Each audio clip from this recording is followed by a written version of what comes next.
আমার কৃষিতে যেটুকু আমি জ্ঞান পেলাম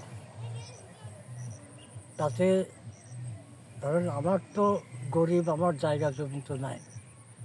এইভাবে আমার মতো বাংলাদেশে অনেক ভূমিহীন আছে।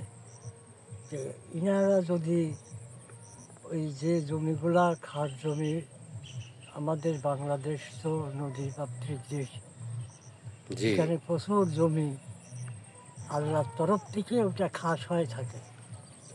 কারণ এই জমিগুলা কোনো আবাদ হয় না।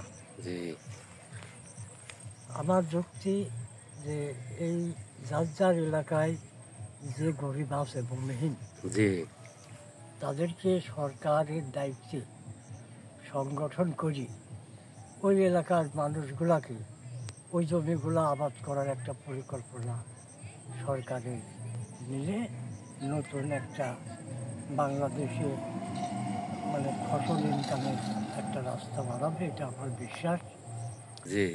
তার মানে আপনি বলতে চাচ্ছেন যে বাংলাদেশের নদীগর্ভে যে সম্পদটা আছে সেই সম্পদটা যদি ভূমিহীন, গরিব, অসহায়, দরিদ্র তাদেরকে দিয়ে যদি চাষাবাদ করা যায় তাহলে বাংলাদেশের লোকজন খায় শেষ করতে পারবে না, নতুন এক বাংলাদেশ হবে।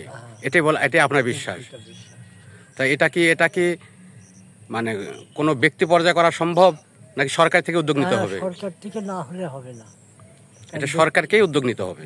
পানি আসবে ধরেন ভাদ্র, আশ্বিন, কার্তিক,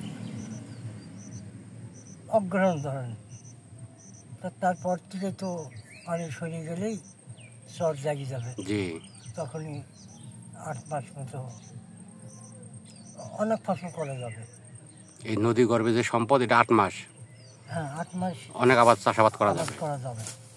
এই চাষাবাদ করবে কে? আচ্ছা, এই চাষাবাদ এলাকার সৎ মানুষ দিয়ে সংগঠন করতে হবে। আর সরকার যে অনুদান এদিক ওদিক দেয় ওইগুলা ওই লোকজনের বাঁচি যে কারা আসলে অভাবী তাদের একটা সংগঠন করি, এলাকার যে খাস জমিগুলা ওই জমিগুলা সরকারের দায়িত্বে, যাতে কিছু কিছু অসৎ মানুষ ওইগুলো দখল করে যারা আছে তাদের যাতে হাতে না যায়।